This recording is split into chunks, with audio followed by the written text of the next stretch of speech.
Hey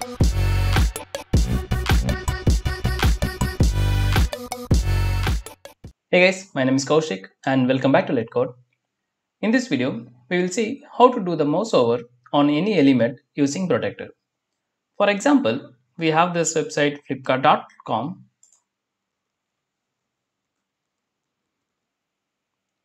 and once I visit the website, of course I have to handle this little window. So that's why I have opened my Flipkart on incognito, because if I open in my regular browser we cannot see this. So that's the reason I have opened in my incognito mode. Now I'm just going to inspect this. Before that, let us understand what we are going to achieve now.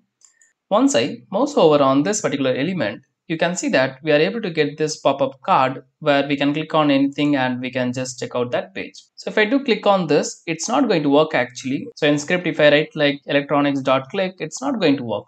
So in this scenario, we have to do the mouse over using the actions, and then we have to click on any of this particular element.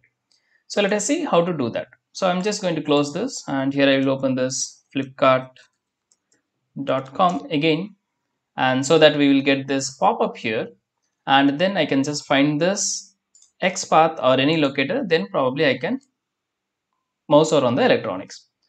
And here we can see that it is actually in the button, and this is a X.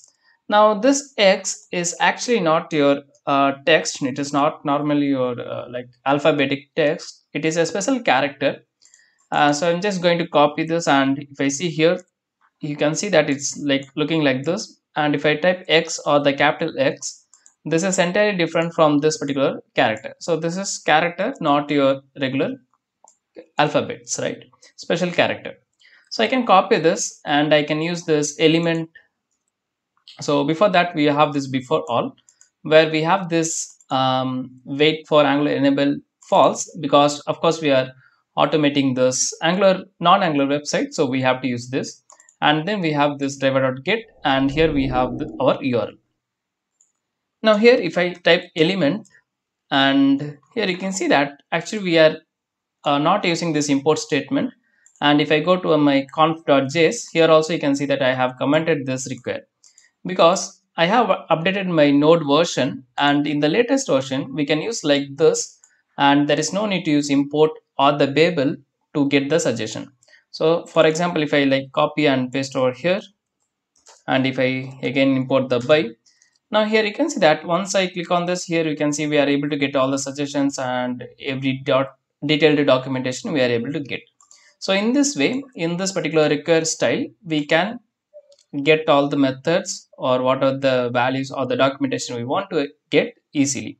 No need to use the import statement or the Babel configuration, right?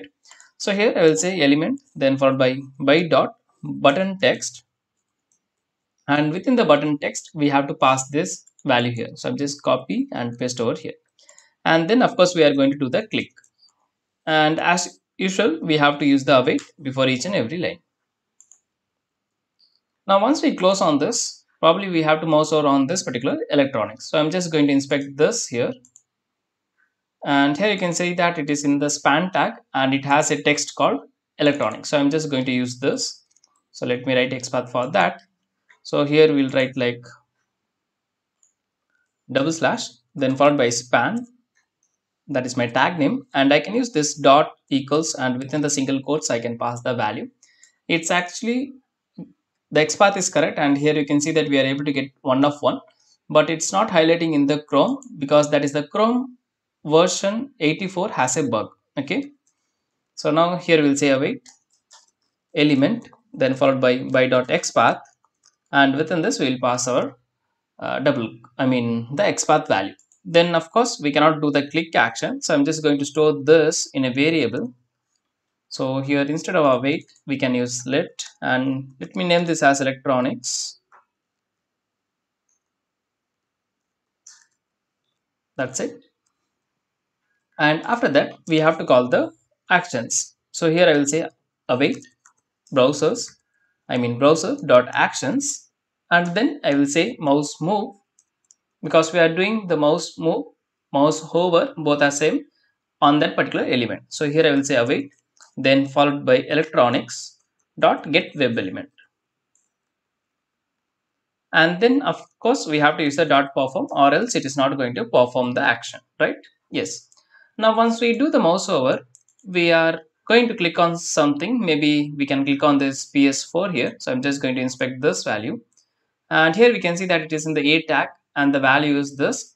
So I think we can use the link text, but let us check this. So here I will say /A, and then followed by dot equal to, and then followed by within the single quotes I will pass the value. So it's 1 of 1. Of course I can use this directly in my link text, or else I can go with the XPath as well, but we'll use the link text now.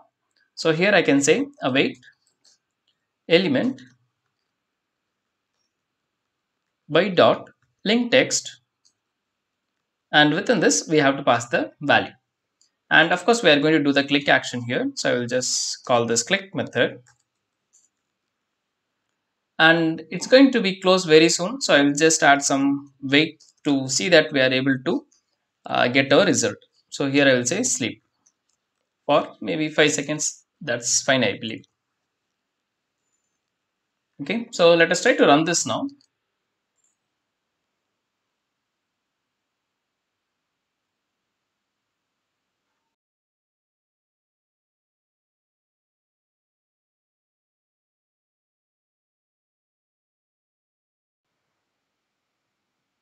We got some exception. Let us see what was that.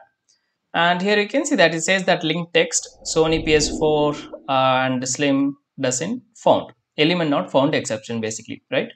So the reason is, what happened is when we mouse over on this particular element, and it takes few seconds to load this card, and after that only we have to click.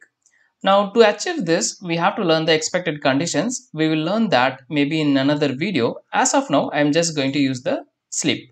So I will just copy this line, and here I will say, I will paste it here, and I will change this to 3 seconds.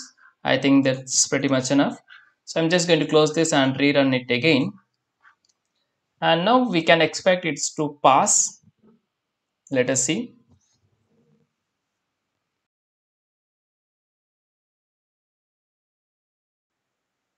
Okay, so the mouse over has happened. That's why we are able to get that pop-up screen. And after that, it has clicked the Sony PS4, right? So we are able to understand how to do the mouse over on any element. So that's going to be very easy. But the challenge here is this finding the link text and then clicking. So of course we cannot use the thread.sleep for most of the elements, because it will take much time, and we should avoid the sleep most of the scenario. But of course we can use that. So in the probably in some another video we'll take the same scenario, and without using any sleep we will try to automate this by using the expected conditions. So let's just quickly recap. We are using this browser.wait for Angular element equal to false, because we are running our test script on non-Angular application, and we are using this button text to identify the pop-up, and then we are clicking on that. And of course we are using this electronics XPath to mouse over on that. So for that we have to use this browser.actions.mousemove, and within the mouse move I have to call my web element. So electronics is the element finder. From there we are using this get web element to get the web element, and of course we have to do the perform, or else it's not going to work. And then we are finding this link text, and we are doing the click action. So that's it. So that's it from my side. If you have any queries, please do let me know in the comments, and if you like the video, do let me know and give a thumbs up. Thanks for watching. See you in the next one very soon.